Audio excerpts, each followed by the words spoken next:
¿Qué tal? ¿Cómo están? Un agrado saludarles nuevamente en una nueva edición de Las Cartas sobre la Mesa, un programa de Infogate, un medio de comunicación plural, independiente, que ya por 5 años nos lleva o nos permite estar con ustedes semana a semana en este programa cuyo objetivo y que quiere colocar para usted perspectivas, análisis, visiones que le permitan a usted conversar en su casa, tener una opinión quizás distinta a la que decimos nosotros, nuestros panelistas, pero conversar sobre los temas que consideramos relevantes e importantes a nivel mundial, regional o nacional, como va a ser el caso del día de hoy. La carta sobre la mesa es posible gracias a, digamos, Salesforce.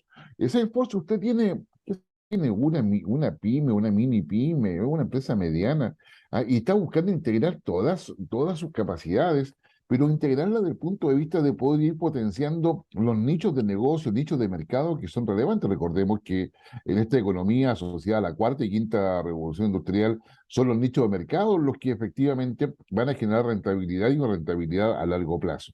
Para eso usted requiere conocer sus clientes. ¿Y qué mejor que una plataforma que le permita, ¿no es cierto?, que a cada una de las áreas o a cada uno de sus líneas de productos, si tiene una, tiene dos, tiene tres, poder justamente, digamos, poder generar la estrategia de marketing, de ventas, digamos, la estrategia de atención al cliente, que cada vez es más importante, de tal forma de que todo eso se pueda automatizar. Usted quede con más tiempo libre, pero le permita ir generando y creando mayores posibilidades de negocios, e incluso quizás ampliándose.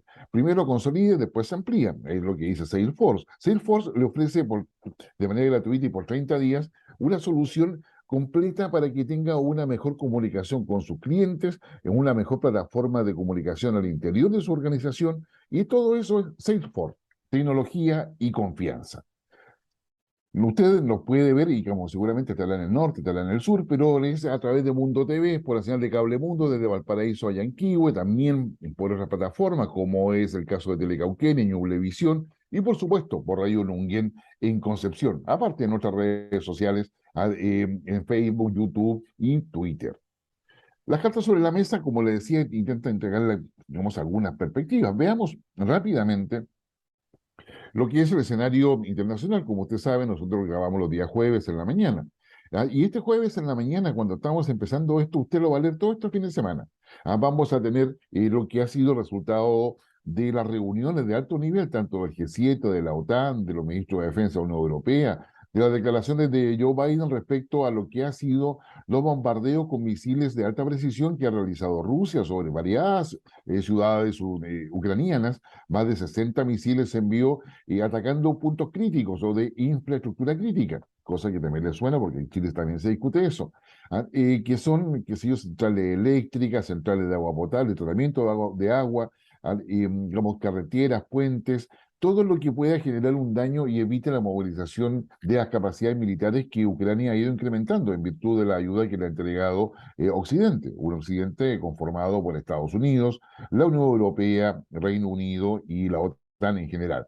Pero eso también ha llevado a que Vladimir Putin, digamos, señale claramente de que estamos en una situación compleja porque está ya como resintiendo lo que ha ido pasando tanto en la explosión del puente entre Crimea y Rusia, que le cortó una línea logística muy relevante y que para Vladimir Putin significa eventualmente una intención de Ucrania de entrar a Crimea, o por lo menos dar alguna señal sobre eso, pero también significa queremos tener presente de que los avances que ha tenido la contraofensiva ucraniana para recuperar determinados territorios que supuestamente estaban ocupados por Rusia, ha tenido que retirar sus tropas de ahí, dan cuenta de un escenario un tanto distinto.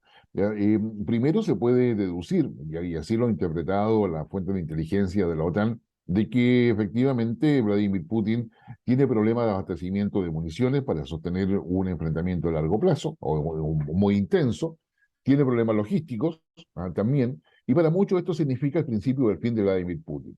Frente a eso, Putin lo que ha declarado es que la amenaza nuclear es una opción para él, y que eso ha tenido repercusiones dentro de la OTAN. OTAN en este minuto está preocupada de hacer los ejercicios nucleares que se hacen año a año, pero que dan cuenta de las capacidades de coordinación que ellos tienen. El tema nuclear se empieza a colocar como uno de los temas relevantes en el debate que viene a futuro. Un debate que a futuro está a la espera, en realidad, de lo que pasa en las elecciones de medio tiempo en Estados Unidos, donde el Partido Demócrata tiene un riesgo cierto de perder el control de la Cámara de Representantes y con eso habría una variación importante de la política exterior de Biden. Frente a eso, Biden y Kamala Harris, su vicepresidenta, dieron a conocer en el día miércoles, el día de ayer, digamos, la nueva estrategia de seguridad nacional de Estados Unidos, que es la que orienta todo el quehacer de ese país en política exterior y en seguridad internacional. Y es ahí donde se definen dos grandes adversarios, China y Rusia. Y con eso se establecen los objetivos de un Estados Unidos que quiere construir una perspectiva y un occidente digamos, bajo los parámetros de Estados Unidos.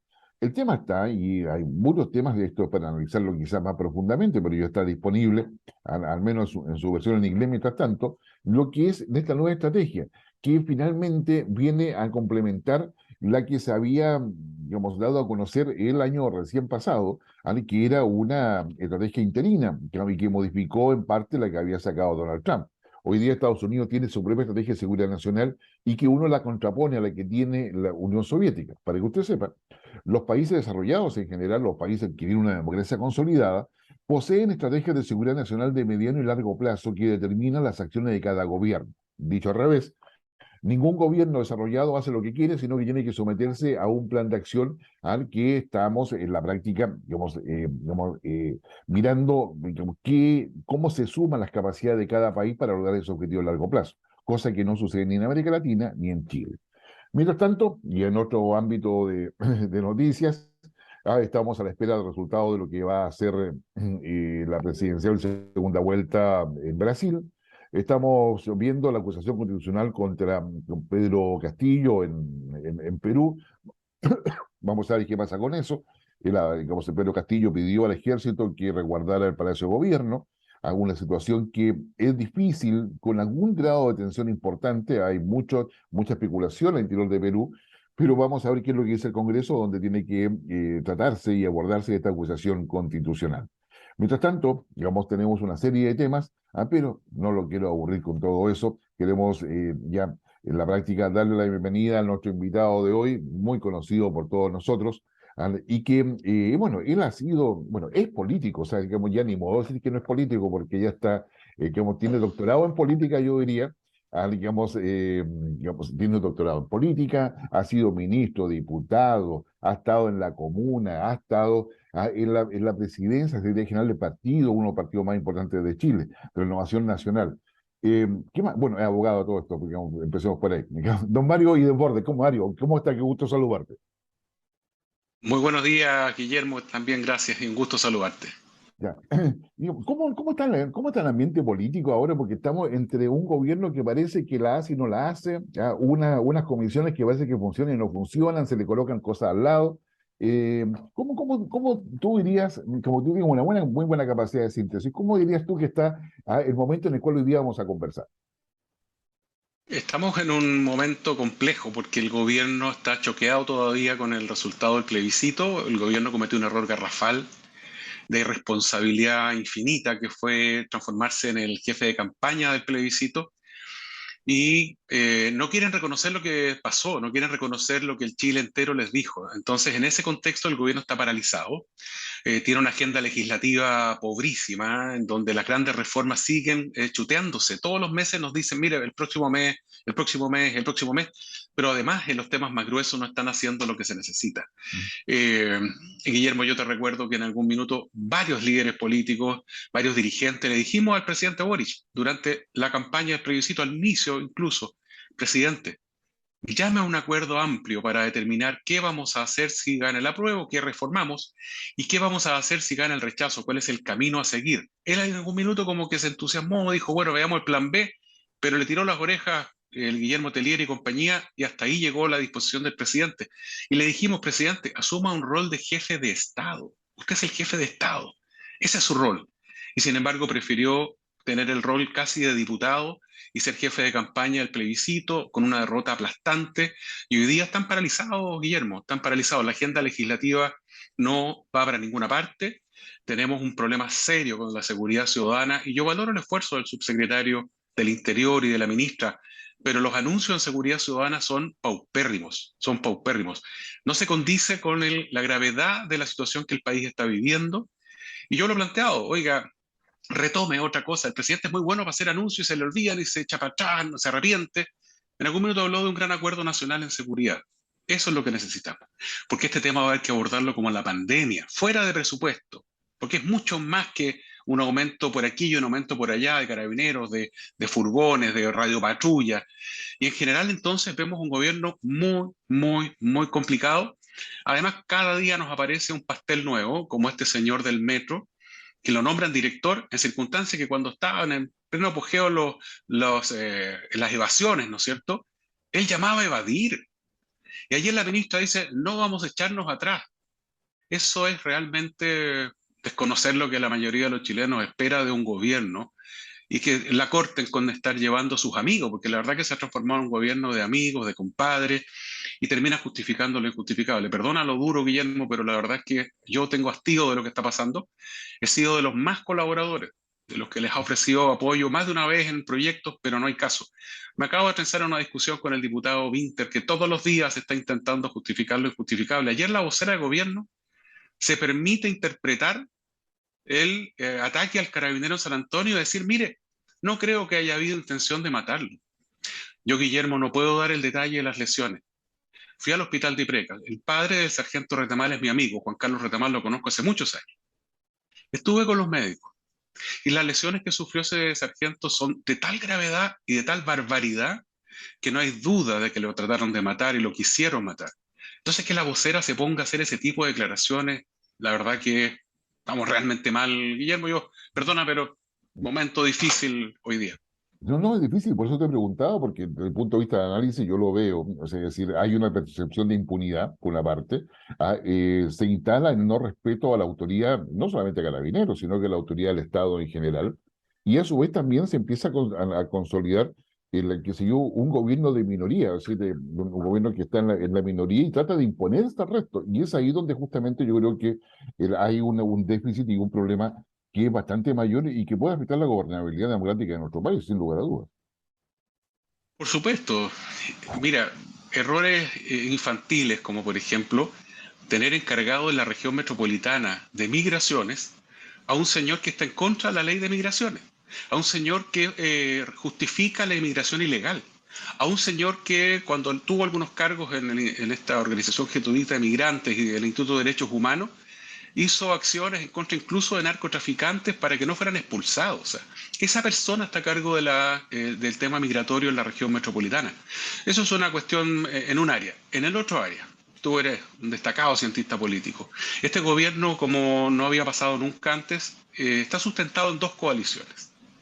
Una de ellas, Apruebo Dignidad, que es la coalición del presidente, que hoy día es una bolsa de gatos. Y una segunda coalición, que es Socialismo Democrático. Socialismo Democrático en pleno, salvo un par de excepciones, aprobó el TPP-11 esta semana. Sin embargo, el gobierno se deja llevar por una minoría pequeña e intenta poner palitos en el camino un tratado que está reconocido mundialmente como un tremendo tratado, que todos los aspectos negativos que en algún minuto quisieron introducirse, por ejemplo, en el gobierno del presidente Trump, fueron rechazados. Por eso Trump se retiró. Es un tratado donde los grandes referentes de este gobierno, por ejemplo, el primer ministro de Canadá, están muy jugados. Y sin embargo, este gobierno, cuando estamos con una crisis económica tremenda, cuando estamos empezando a ver cifras muy malas de desempleo, a puertas de una recesión, prima, fíjate, la sobreideologización con un subsecretario que de verdad es lastimosa sus declaraciones en el área de relaciones internacionales económicas. Entonces, está desafiando ahora, Guillermo, a su propia coalición, está desafiando al socialismo democrático. Entonces, ¿qué quiere el presidente? ¿Quedarse gobernando solo? ¿Quedarse gobernando con el PC solamente? A mí me preocupa el rumbo de este gobierno. Yo espero que le vaya bien al gobierno. Si no, ¿qué sacamos con que le vaya mal? Si le va mal al gobierno, le va mal a Chile. Así es. Pero no logran entender que están a cargo del país y siguen metidos en la trinchera y no se han logrado sacar y cambiar el chip de diputados combatientes de calle, ¿no es cierto? De líderes estudiantiles, a ser ministros de Estado, a ser jefe de Estado. Y eso es lo que más me preocupa. Mario, avanzando un poco en los temas, quisiera, porque quiero llegar al tema de Carabineros específicamente y de seguridad, pero antes que eso, Eh, la Subsecretaría de Fuerzas Armadas solicitó a todas las fuerzas, a todas las instituciones militares que entregaran los currículos, planes de estudio, una serie de cosas con una resolución, donde efectivamente, digamos, los piden sin indicar mayormente la razón, sino que en virtud de los objetivos que se señalan en esa resolución. Digamos, y eso claramente está asociado al Partido Comunista. Digamos, es dable pensar tú firmaste una declaración además, han dicho digamos, a ese respecto. Es dable pensar que eso es normal cuando hay una ley orgánica de Fuerzas Armadas, está el Ministerio de Educación entre medio, está el propio Ministerio de Defensa, que no es ajeno a lo que sucede en la rama castrense. Mira, que el gobierno pida información está dentro de lo que puede hacer. Sí, lo complejo es cuando este gobierno en su programa tiene algunos párrafos que hablan de intervención en las Fuerzas Armadas, y lo complejo es cuando lo pide un subsecretario, ¿no es cierto?, que tiene una marcada tendencia política de un partido que cuando ha llegado al poder inmediatamente politiza a las Fuerzas Armadas. Y además, Guillermo, te agrego que el jefe de división que está a cargo de este proceso es un asesor de Revolución Democrática, al que yo conocí en el Congreso, de los más duros. Nuevamente, vamos a los tweets. Si esta gente, por la boca muere el pez, ellos mueren por los tweets. Este señor tiene unos tweets en donde habla y critica duramente a una actual senadora del PP, votos para determinada cuestión, pero corona su tweet diciendo que están por las Fuerzas Armadas para el pueblo. Típica frase estándar, ¿no es cierto?, de una izquierda que busca politizar a las Fuerzas Armadas. Entonces, lo que nosotros hemos dicho como exministros de Defensa es: pida toda la información que quiera, tiene todo el derecho a pedirla, pero uno, la ley orgánica de las Fuerzas Armadas establece que son ellas las que determinan esto. Dos, no podemos politizar a las Fuerzas Armadas, son apolíticas y no deliberantes, y no pueden ser politizadas ni por la derecha, ni por el centro, ni por la izquierda, por nadie. Y tres, que es súper importante, los planes de formación de las Fuerzas Armadas son altamente técnicos. No puede cada gobierno pretender cambiarlos, porque de lo contrario vamos a debilitar los procesos formativos en las Fuerzas Armadas. Entonces, cuando tú juntas todo eso con el currículum de la persona que está a cargo, cuando lees los tweets de esa persona, perdóname, pero tengo todo el derecho a sospechar de que lo que se busca, ¿no es cierto?, es introducir una mirada completamente ideológica en la formación de nuestros cuadros en las Fuerzas Armadas, y que, por lo demás, están altamente calificados. Las instituciones de la defensa tienen sus centros de formación acreditados por la Comisión Nacional de Acreditación y por muchos más años que varias universidades estatales. Entonces, ¿cuál es el problema? ¿Cuál es la sospecha? Entonces, por eso, Guillermo, hemos puesto una luz roja, y nuestros parlamentarios en el Congreso también lo han hecho ver. No vamos a permitir que se politice a las Fuerzas Armadas, que se les intente llevar hacia un sector. No son de ningún sector, son de Chile entero. Y tampoco vamos a permitir que personas que han manifestado por Twitter una sarta de descalificaciones contra las Fuerzas Armadas se hagan responsables de este tema. Eso es muy grave. No, y no, sin lugar a dudas, es grave. Tengo una consulta porque en el fondo el argumento que ellos utilizan tiene que ver con la idea de la seguridad nacional y la idea de enemigo interno. Hacen referencia a una cuestión de la Guerra Fría, estamos hablando de 50, 60 años atrás. Qué sé yo, digamos, Chile no tiene una estrategia de seguridad nacional, ni una directriz, ni cosa parecida, solamente el concepto. ¿Eso no está pasando la cuenta hoy día? No, tenemos varias, el famoso libro este blanco. El año antepasado yo mismo dicté una norma que es lo más parecido, ¿no es cierto?, una doctrina de seguridad, de cómo deben funcionar nuestras Fuerzas Armadas, cuáles son sus objetivos, cuál es el sentido, ¿no es cierto?, de tener Fuerzas Armadas. Y es bastante razonable. Se trabajó codo a codo con todos los comandantes en jefe, el subsecretario de Defensa en la época de la Maza, un tremendo subsecretario. Se trabajó codo a codo con una serie de instancias en el Congreso incluso, y hoy día tenemos esta directiva, pero resulta que esta gente se quedó en el pasado, cree que Chile adhiere a la doctrina de seguridad nacional de los 70, ¿no es cierto?, de la Escuela de las Américas. No entienden que las Fuerzas Armadas hace mucho rato superaron ese tipo de postura. Es más, yo te recuerdo que, por ejemplo, el señor Baza y el señor Daza, los dos constituyentes, uno de ellos asesor de estos dirigentes del Frente Amplio, decían respecto de Carabineros que el hecho de que fuera una fuerza de carácter militar significaba que en su doctrina miraban al pueblo como enemigo. Eso no existe en ninguna parte. Esos son inventos de personas que la verdad que desde la ignorancia empiezan a construir estas ideas. Entonces, si eso lo llevamos a las Fuerzas Armadas y esta declaración, la verdad que es bien complejo. Nosotros tenemos que tener mucho cuidado qué hacemos con nuestras Fuerzas Armadas. Son disuasivas, tú eres experto en el tema. Y acabamos de conocer planes del Perú, ¿no es cierto?, que son ofensivos, no son planes defensivos como los nuestros. Entonces, cuando vemos que el Perú, un país que tiene, es un país hermano, que ojalá nuestras relaciones se estrechen cada día más, que nos queramos cada día más, pero reconozcamos la realidad. En el Perú existe un alto porcentaje de personas que tienen una actitud de reivindicación de territorios respecto de Chile, toda la región de Arica, Parinacota, toda la región de Tarapacá, muchos mandos militares que han hecho declaraciones muy recientes, ¿no es cierto?, en donde plantean justamente que ese es su objetivo, líderes políticos muy importantes que han hecho declaraciones de ese tipo. Y además te agrego a este cóctel complejo que tiene una inestabilidad tremenda. El presidente Castillo acaba de nuevamente ayer ser presentada una acusación que busca destituirlo. Entonces, cuando tenemos ese panorama, lo que tenemos que hacer es cuidar a nuestras Fuerzas Armadas, prepararlas bien, que tengan esa capacidad disuasiva que se necesita. Y las capacidades disuasivas se logran por fierros, por ejemplo, pero no solo por eso. Rusia ha demostrado que no basta con tener un mejor armamento. Es necesaria, ¿cierto?, una formación adecuada, una preparación adecuada, y también es muy importante el ánimo del personal, la actitud que tenga la gente en sus procesos. Y este tipo de intervenciones políticas van minando, ¿cierto?, el sentimiento que tienen nuestros funcionarios de la Fuerza Armada respecto de lo que es su rol. Y eso es lo complejo. Hay que cuidarlas mucho. Yo a todos estos señores de líderes del buenismo que han intentado una y otra vez dejarnos sin Fuerza Armada, quitar el presupuesto, uno de ellos precisamente, la persona que te mencionaba como jefe de división, ahora con estos planes que son efectivos, que son verídicos, que los conocíamos, muchos de ellos, dicho sea de paso, no podíamos decirlo públicamente. Yo espero que recapaciten y entiendan el escenario en que se mueve Chile. Sí, no, eso, no, yo diría que eso es fundamental. Digamos, la posición de Chile no es una posición fácil, nunca lo ha sido, y requiere una mirada a largo plazo y de responsabilidad, yo diría, muy importante con la nación. Oye, hay un tema que es, que también viene lo que tú un poco señalabas ahí. Yo, pero no quiero ir a la pregunta, digamos, típica. Y sabemos que la policía está debilitada. Digamos, hay muchos hechos, digamos, y no quiero enredarme en todo lo que ha pasado porque creo que está, cada uno lo puede ver en los medios de comunicación y si quiere ver los Twitter también, tiene de todo ahí.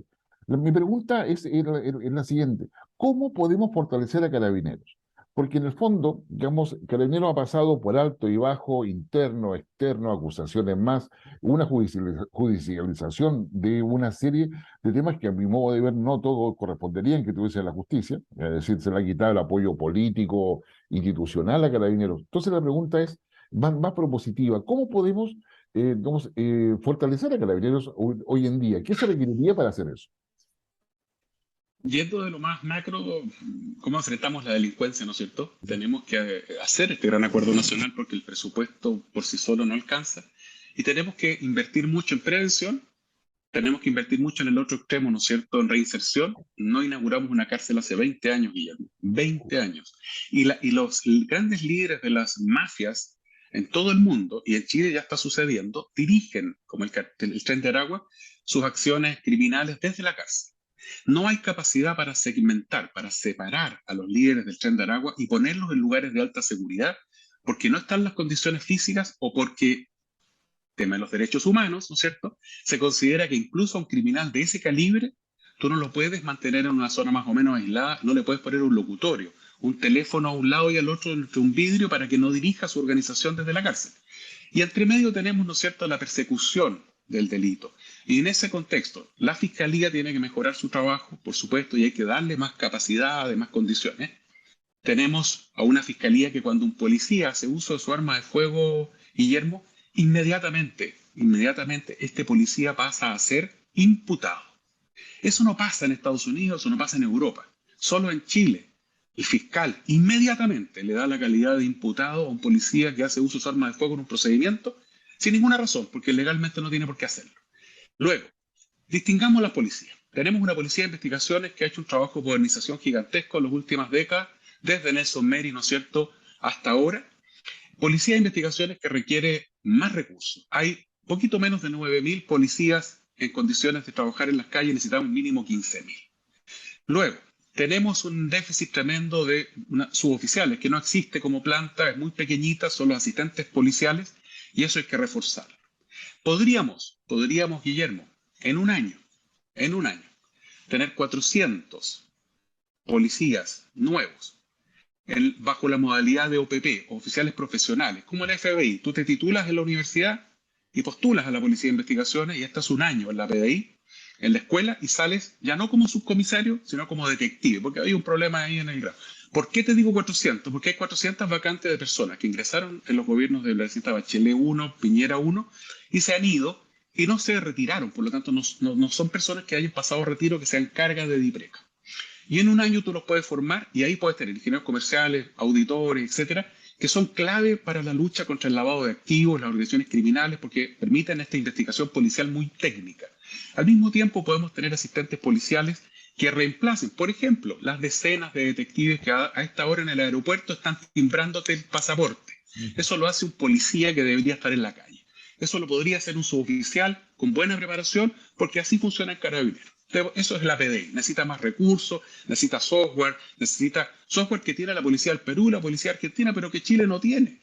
Recién están comprando software de investigación criminal y lo están haciendo los gobiernos regionales a goteras. Salgamos de la PDI. Carabineros. Carabineros de Chile es una institución gigantesca, 60.000 funcionarios. Tenemos un primer problema. Sale más gente de la que entra. Mira lo que te estoy diciendo. Entra menos gente de la que se está yendo todos los años. Y eso es grave porque la institución se está achicando. No hay suficientes postulantes para las dotaciones que se podrían tener a nivel de suboficiales. ¿Y por qué? Porque no están los incentivos, porque se pagan bajas remuneraciones, porque el nivel de trabajo es tremendo, se trabajan 12, 13, 14, 15 horas a la semana, al día. Luego, además, el riesgo, y te agrégale un cuarto punto. No hay apoyo político. Cuando un carabinero se defiende en la Plaza Italia, hace uso de su arma de fuego, como pasaría en cualquier país del mundo. 4 ministros de Estado salen inmediatamente en este gobierno a acusar al carabinero por Twitter. La ministra de Bienes Nacionales ni siquiera se disculpó. Y la supuesta víctima, ¿no es cierto?, de este carabinero, la que recibe el balazo, dice, perdón, si el pobre carabinero se estaba defendiendo, lo estaba masacrando a palo. Finalmente el carabinero es absuelto. Te pongo el caso del carabinero Panguipulli. Cuando un señor se le abalanza con unos machetes enormes, ¿no es cierto?, de fierro, de estos que son, que te pueden cortar una mano. ¿Qué hace la clase política que nos gobierna? ¿Qué hace Jackson? ¿Qué hace Boris? ¿Qué hace Vallejo? Salen a condenar a ese carabinero de inmediato. Jackson fue espantosa, cómo se metió, se transformó en juez. ¿Qué pasó con ese carabinero? Absuelto por legítima defensa. Yo en ese minuto tuiteé y subí a Twitter ejemplos en Alemania, en Francia, donde la policía hace uso de sus armas cuando enfrenta situaciones incluso menores que esas, cuchillos más chicos. Y se me criticó duramente, pero después la justicia me dio la razón. Entonces, Guillermo, tenemos que mejorar la formación, tenemos que mejorar, ¿cierto?, también el incentivo para entrar a carabineros. Pero sobre todo tenemos que apoyar más a los carabineros.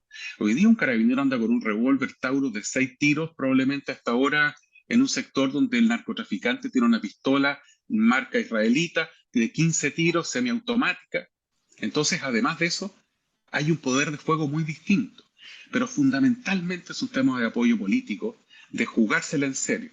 Si creemos que la delincuencia es nuestro principal problema hoy día, entonces tratémosla como la pandemia y hagamos un esfuerzo estatal superior a lo que estamos haciendo hoy día. Yo valoro el trabajo del subsecretario Monsalve, he sido muy crítico del gobierno hasta esta hora en la entrevista, pero fíjate que el subsecretario Monsalve y la ministra Toá acaba de llegar, pero también creo que está en la línea correcta. Por supuesto, ellos pudieran liderar esto, un gran acuerdo nacional de seguridad pública, porque Guillermo, para poder enfrentar el delito, no basta con el esfuerzo fiscal que se acaba de anunciar en el presupuesto, si es este porte. No, no, definitivamente. O sea, digamos, el tema presupuesto, yo estoy de acuerdo contigo, se requiere un acuerdo nacional sin lugar a dudas. Ahora, pero el tema es, bueno, cuando uno quiere aterrizar la voluntad política, el apoyo político, una parte habla de personas, las autoridades, ¿ya? Que si, digamos, entre medio de que estamos sin fiscal nacional, está, porque está en el proceso, Subrogante. es un subrogante. Y la Fiscalía tiene mucho que ver en esto, junto con los jueces de garantía, que son los que evalúan finalmente, digamos, la evidencia que se presenta, digamos, con correcto. Pero también tiene que ver con leyes. Y pareciera ser que las dos partes estamos débiles. No tenemos la persona adecuada ni la legislación actualizada. Es tan así? Bueno, hay, hay, también hay que distinguir acá. Ya, Subir todas las penas no tiene mucho sentido porque ya hay penas muy altas en muchos delitos. El problema es que no se aplica la pena máxima nunca. Los tribunales suelen condenar a penas intermedias porque dicen, bueno, la cárcel está colapsada, pucha, está la escoba y bueno, no lo hace. Entonces, lo primero es aplicar la ley. Lo segundo, sí, modificar muchas normas. Cuando se votó la ley Naim, que intentaba, ¿no es cierto?, sancionar más duramente a quien asesinara a un carabinero, votaron en contra. El presidente Boris siendo diputado, el ministro Jackson siendo diputado, la ministra Vallejo siendo diputada, perdón, y no me acuerdo cuál otro más de ese mismo sector. Se perdió por 3 votos. Por 3 votos, Guillermo. Entonces, si quienes nos gobiernan hoy día hubieran votado a favor de ese proyecto, tendríamos hoy día, para poder perseguir al asesino del sargento Retamal, una norma mucho más estricta. Pero ellos votaron en contra. Entonces, también necesitamos un cambio de actitud de quienes nos gobiernan, que dejen de ser comprensivos con el delincuente, que dejen de creer que el delincuente es víctima de la sociedad, si la gente pobre no es delincuente. Uno los escucha en las comisiones de seguridad ciudadana en las que yo participé y parten de la base que el delincuente es una víctima de la sociedad. Pobrecito, por algo delinque, hay que ir a las causas que provocan el delito, te dicen con mucha pompa, y lo que implica de manera intrínseca esa frase es el delincuente es una víctima finalmente. Córtenla, si la gente pobre no es delincuente, el 99,9% de la gente pobre de este país, humilde de este país, se saca la cresta trabajando todo el día y no anda delinquiendo. Entonces necesitamos modificar algunas normas, sí, necesitamos darle más atribución a las policías, necesitamos, por ejemplo, una norma que en algún momento planteé, que introdujimos y que no pescaron.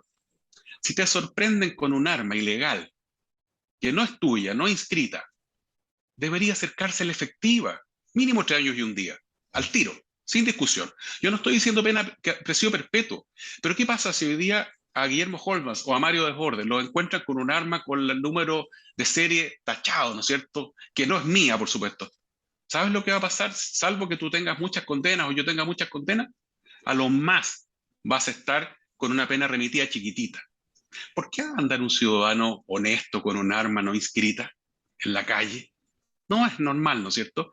Entonces, cosas como esa, que apunten específicamente a los problemas que estamos teniendo, son los que se deben, medidas que se deben tomar. No subirle las penas a todos, pero sí ir a lo específico, darle las atribuciones a los carabineros en inteligencia que tiene, por ejemplo, la ley de drogas, la ley 20.000 que no las tienen en materia de inteligencia. No pueden intervenir teléfonos, no pueden tener gente encubierto y un largo etcétera. Nos quejamos contra la inteligencia todos los días, pero resulta que no están las facultades que se necesitan. Entonces, efectivamente, Guillermo, se necesita avanzar en nuevos proyectos de ley, pero el problema que tenemos es que estos han sido trabados constantemente por quienes hoy día nos gobiernan. Quizás pasar un poco el tema de inseguridad. Tenemos el tema de Macrozona Sur, un Macrozona Sur que viene con todo una larga historia, ¿ah? Y donde finalmente tenemos una mezcla de reivindicaciones de grupos extremos de la comunidad de mapuches, no son todas las comunidades, eso está bastante evidente. Tenemos tráfico de madera, y cuando hablamos de tráfico de madera estamos hablando de camiones y camiones que llevan la madera a buques, ¿ah? Para que se los lleven de Chile. O sea, es decir, no estamos hablando de un leñador que estaba cortando árboles por el camino, estamos hablando de una organización que es impresionante, digamos, todo tal cual pasa con la minería ilegal, que está aumentando también en el norte.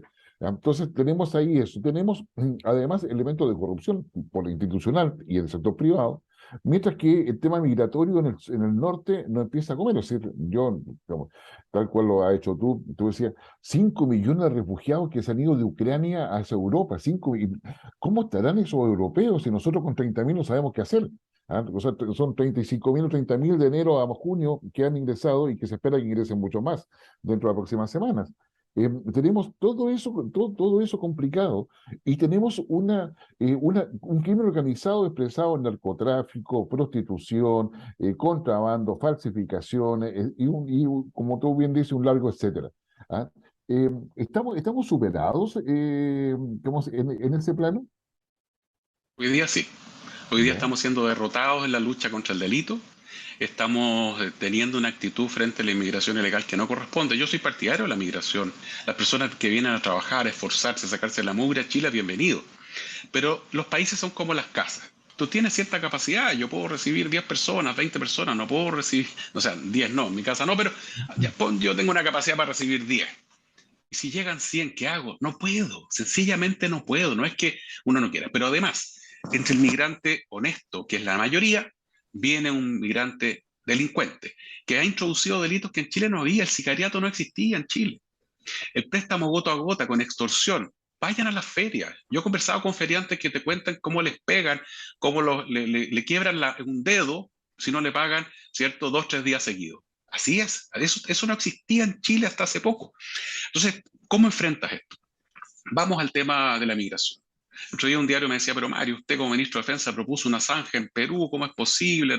Sí, pues lo propuse. Dentro de los documentos que se descubrieron ahora, ¿no es cierto?, del Estado Mayor Conjunto, aparece un oficio mío al presidente Piñera y al ministro Alaman, proponiendo una zanja de 3 metros de profundidad por 3 metros de alto, con todas las condiciones técnicas, que eso se conversó incluso con las autoridades de la zona, y se había conversado también con las autoridades peruanas, en el límite de la frontera con Perú, porque una vez que se desminó esa zona, es una meseta en donde tú pasas en la noche y nadie te ve, porque sobre todo cuando hay Camanchaca. Entonces, bueno, tenemos que establecer barreras, tenemos que etcétera, etcétera, pero la frontera con Bolivia es demasiado grande. Entonces, ¿qué hay? Comisionado de Naciones Unidas y vamos a tener que ponernos colorados, como lo hacen los países europeos, y vamos a tener que terminar instalando campamentos de refugiados, conversado con la ACNUR, en donde el gobierno se haga responsable, porque hoy día, aunque pusieras el ejército completo en la frontera, no vas a poder parar esa migración ilegal. Ahora, ¿por qué vienen a Chile? ¿Por qué no se quedan en Venezuela? ¿Por qué no van a Cuba? ¿Por qué no van a Nicaragua? Porque este es un país que está, cierto, creciendo, que está avanzando, con lo que se ha hecho en los últimos 30 años, que este grupo que nos gobierna tanto, tanto, cierto, denota. Macrozona Sur en 2 segundos. Le debemos a los pueblos originarios una serie de medidas. Hemos llegado a acuerdos con ellos que no se han cumplido. Entonces, por supuesto, la enorme mayoría de nuestros pueblos originarios son pacíficos, no les interesa la violencia. Viste cómo votaron ahora en el plebiscito, donde el rechazo arrasó en la zona donde vota mayoría mapuche. Nuestros pueblos originarios necesitan una reivindicación en tierras, en política, en cultura, etcétera. Eso hay que avanzar. Y en paralelo, ¿cómo enfrento a estos grupos violentos?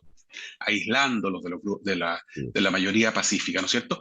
Y luego dándole a las policías las condiciones para que los enfrenten. El día de Carabineros no tiene las condiciones, le tiene que andar mendigando vehículos blindados al ejército, vehículos blindados de la década del 80.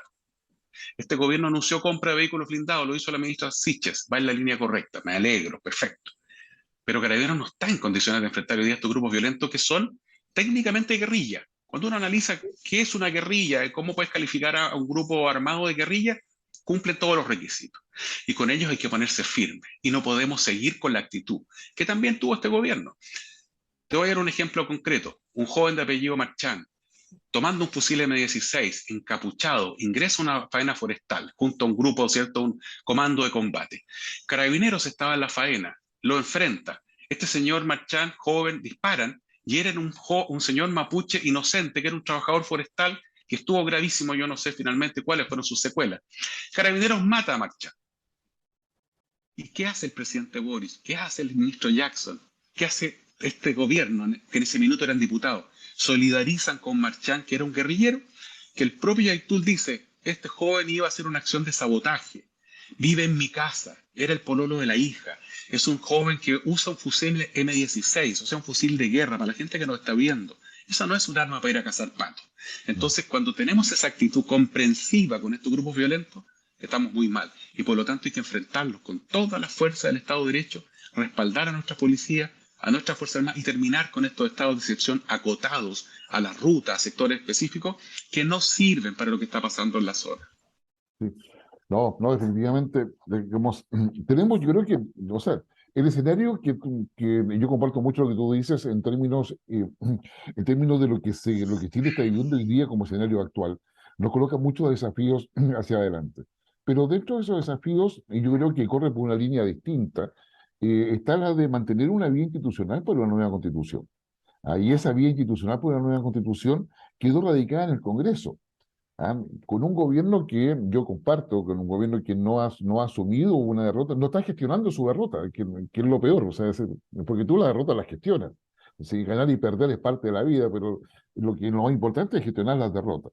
Eh, bueno, ¿cómo ves tú este proceso constitucional? Porque en el fondo tenemos mesas paralelas, está el Congreso, los acuerdos ya se van diluyendo, hay quienes dicen no es necesario que hagamos una nueva constitución, en fin. Están ahí los partidos, nuevos partidos que están surgiendo. ¿Cuál es tu aproximación a esto? La academia de este fin de semana nos cuenta que el 71% de los chilenos si uno pudiera proyectarla, ¿no es cierto?, están de acuerdo con que Chile necesita una nueva constitución. Chile Vamos dijo durante toda la campaña que votaran tranquilo rechazo porque íbamos a ir a un nuevo proceso. Hay encuestas serias, Guillermo, que te dicen que entre el 40 y el 50% de las personas que votó rechazo lo hizo confiado en la palabra de que íbamos a ir a un nuevo proceso. Entonces, cuando se nos dice que somos mentirosos, que engañamos a la gente, como está diciendo la extrema derecha, yo solo recordarles que es al revés. Siempre dijimos esto. Quienes no dijeron nada durante la campaña fueron justamente los que estaban escondidos porque si hablaban, favorecían a la prueba. Entonces, primero descartemos estas acusaciones brutales que ha habido algunos. Es bien contradictorio cuando te dicen, oiga, yo me comprometo a hacer reformas a la actual constitución. Eso es lo que hay que hacer. Pero en paralelo, cuidado, el artículo 142 no se puede tocar, no se puede reformar. Entonces uno dice, bueno, ¿se pueden reformar la constitución o no se puede reformar? ¿Es muy tonto lo que estoy diciendo? Bueno, es tonto lo que están diciendo. Bueno, segunda cosa, este es el momento para hacer el proceso. Con voto obligatorio, la gran mayoría de los chilenos que vota va hacia sectores moderados. Ahora es el momento. ¿Por qué los extremos, la extrema derecha y la extrema izquierda, están poniendo problemas al proceso? Porque saben que si hay una elección mañana, les va a ir mal. Entonces, por eso el Partido Republicano no es que esté haciendo esto por una cuestión de convicción. El Partido Comunista te está exigiendo cosas que sabe que le vamos a rechazar. Lo hacen por calculadora. Republicanos, el PC, por una calculadora, que es una cuestión de principio. Y por último, decirle a la ciudadanía, este es el momento. Este es el momento de hacer este cambio. Porque si lo chuteamos, es pan para hoy y hambre para mañana. En 4 o 5 años más va a volver a estallar este tema de la Constitución. Por supuesto, si a mí me preguntan en las encuestas cuál es mi prioridad, yo contesto seguridad. Yo no contesto constitución, nadie contesta constitución. Eso es evidente. Porque la gente contesta lo que más le aflige, pero nadie contesta tampoco medio ambiente, nadie contesta vivienda. Entonces, ¿son menos importantes estos puntos? No, por supuesto que no. Es necesario hacer el proceso ahora, hay que salir de este tema una vez por todas. Tener una constitución que nos cobije a todos es fundamental. Avanzar en esto es fundamental, pero el gobierno está cometiendo un tremendo error. Aparte de meterse, que no debería meterse, el gobierno no es capaz de avanzar en los otros temas. Entonces está generando la sensación, Guillermo, de que los políticos están dedicados solo a la nueva constitución mientras nos están matando carabineros. Así El es. gobierno es el llamado a mover su agenda, está con una parálisis legislativa y le hemos pedido en todos los tonos, señores, legislen, enfrentemos el problema de las pensiones, de la salud, de la delincuencia, masquemos chicle y caminemos al mismo tiempo. El proceso constituyente es una cosa y en paralelo, por cuerdas separadas, tenemos que avanzar en las otras propuestas. Yo espero que esto llegue a buen puerto, que tengamos una constitución razonable, buena, de aquí a final del próximo año y que se termine esta tremenda discusión que lleva décadas, ¿no es cierto? Y de una vez por todas Chile salga, ¿no es cierto?, hacia adelante con un paraguas que es una constitución política que nos represente a todos. Sí, no, y de hecho, como con lo que tú dices, uno queda con la sensación de que efectivamente el gobierno prefiere no hacer nada para generar una crisis artificial manejada desde el gobierno. Porque en el fondo, si hay una crisis manejada del gobierno, si uno sigue la lógica del propio gobierno, ellos estarían manejando la crisis, ¿ya? Pero un manejo de crisis que yo diría, digamos, las capacidades no se ven que estén disponibles. Así es, el gobierno yo creo que está poniendo más problemas al proceso, yo creo que el gobierno no quiere que esto se solucione. También decirle a la gente, es muy conveniente para los extremos que esto que se dilate, se dilate, se dilate, porque ayuda a polarizar, ayuda a mantener un tema abierto permanentemente. Y algo que no es menor, por supuesto, si hacemos un nuevo proceso, no vamos a repetir una nueva asamblea como la que conocimos. Eso también hay que dejárselo muy claro a toda la gente que nos está viendo. Si a mí me preguntan, ¿usted quiere una nueva convención? Mi respuesta es no, por supuesto que no.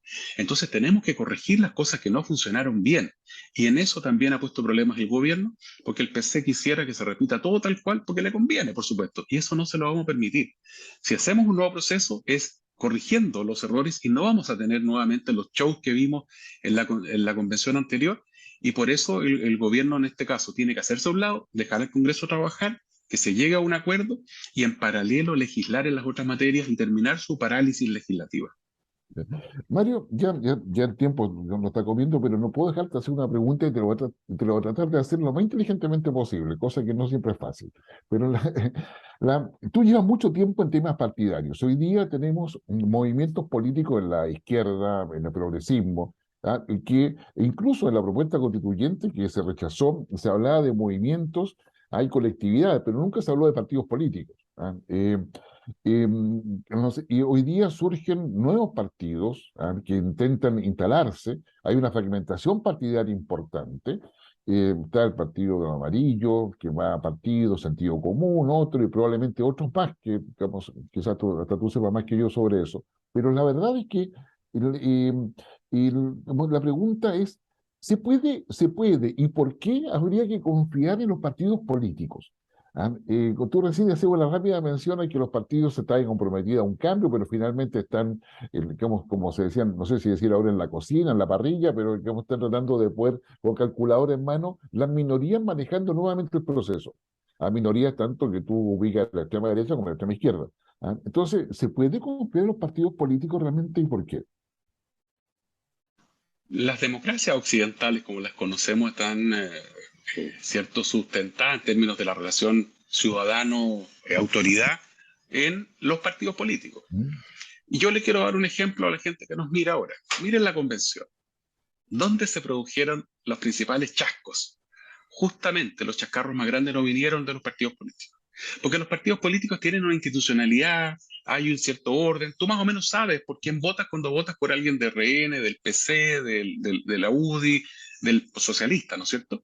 Pero cuando fomentas organizaciones que son atomizadas, que no son permanentes, que son, ¿cierto?, como las estrellas fugaces, que aparecen y desaparecen, nos encontramos con situaciones como las que vimos en la convención.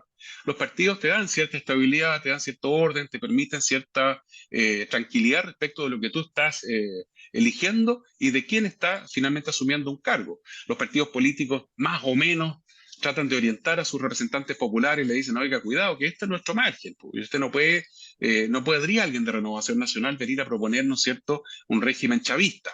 No puede, por algo está en renovación, si no estaría elegido por otro partido.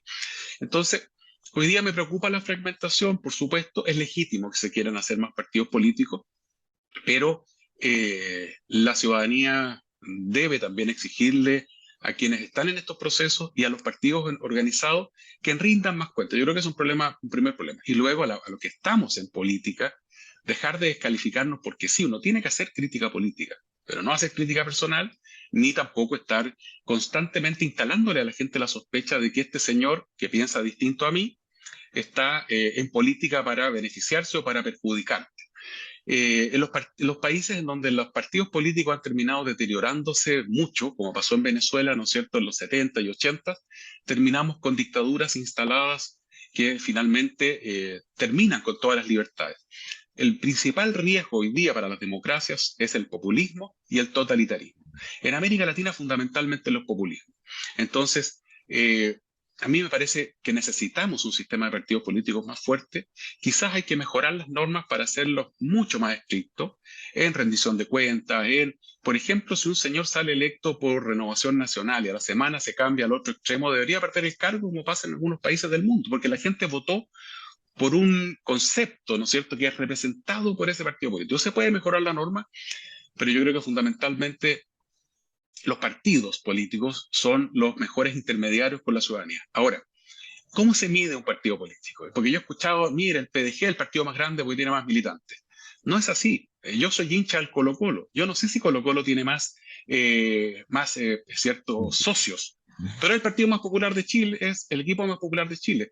Los partidos se miden por votos. ¿Qué partido tiene más votos y por lo tanto tiene más alcaldes, concejales, diputados, senadores? Ahí se sabe cuál es el partido más grande. Porque el tener militantes activos no necesariamente te da el tamaño del partido. Pero bueno, fuera de eso, yo creo que es importante fortalecer el sistema de partidos. Creo que en una nueva constitución, que ojalá sea lo más escueta posible, ¿cierto? Que cubra lo necesario, pero que no sea una constitución con 400 artículos, el sistema de partidos políticos esté considerado y la bajada que se haga después en la ley permita ir mejorando lo que se avanzó con la famosa comisión hecha. No, Mario, la verdad que te agradezco. A mi modo de ver, los partidos políticos, tanto de derecha como izquierda, y particularmente lo que está en el centro de derecha, requieren un replanteamiento ideológico. Yo creo que de repente uno lee en el centro derecha y la derecha, qué sé yo, unos resabios del siglo XIX impresionantes, que no son distintos a Así los que, es. a lo que uno lee en la izquierda, en todo caso, porque la verdad es que andan exactamente por ahí. Un replanteamiento ideológico que creo que tiene que alinearse con lo que la ciudadanía está buscando y espera de los partidos políticos. Yo creo que hay expectativas no cumplidas por los partidos respecto a lo que la ciudadanía quiere. Así es, toda la razón, y eso hay que corregirlo urgente. Mario Desbordes, digamos, político en vigencia absolutamente, que se digamos, ex ministro, que se ex diputado, ex muchas cosas, ex presidente de Renovación Nacional, secretario general, en fin, digamos, y hoy día digamos, en política vigencia, digamos, completamente. Muchas gracias por esta entrevista. Muchas gracias por todos los conceptos en términos de seguridad, en términos constitucionales, en términos políticos. Y muchas gracias por estar con nosotros en este programa Las Cartas sobre la Mesa, Mario. Muchas gracias a ti, Guillermo, y saludar a toda la gente que nos mira a través de Infogate aquí, tu programa y todos los demás programas de este canal. Gracias. Listo, gracias a ti, que estés muy bien. Bueno, y buen fin de semana, por supuesto. Y a ustedes que nos acompañan en su casa, les agradecemos muchísimo su participación con nosotros. Esperemos haberle entregado esa perspectiva para que usted lo converse en familia, lo converse con sus amigos, porque recuerde, la democracia se construye dialogando. Usted nos ve por la señal de Cable Mundo, Valparaíso Yanquihue, en Telecauquén, en Ñublevisión, Radio Nunguien, y por supuesto agradecemos al Salesforce, que le ofrece una plataforma de comunicaciones espectacular. Nos vemos la próxima semana. Que estén muy bien.